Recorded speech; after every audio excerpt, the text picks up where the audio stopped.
Hello, and welcome to 80/20's Product Highlight Series. Today we're going to take a look at the milling connector. It's a strong internal connection that requires no machining. It allows for infinite positioning along the mating profile and can even be used when the mating profile end is captivated. It's easy to install, comes in both fractional and metric, requires no machining, and is compatible across a wide range of profile series. More information on the milling connector can be found in the 80/20 product catalog.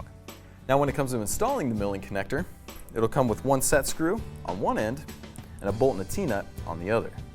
So we'll take the end with the set screw, slide into the open T-slot, we'll leave the T-nut out just a little bit, we'll take our other profile, we'll drop that T-nut right into the open T-slot. From there, we'll take our wrench and tighten down our bolts. Now if we ever need to change this, we can simply loosen up the bolts and move it anywhere we need to. And then all we'll do is take our wrench again and tighten down our bolts.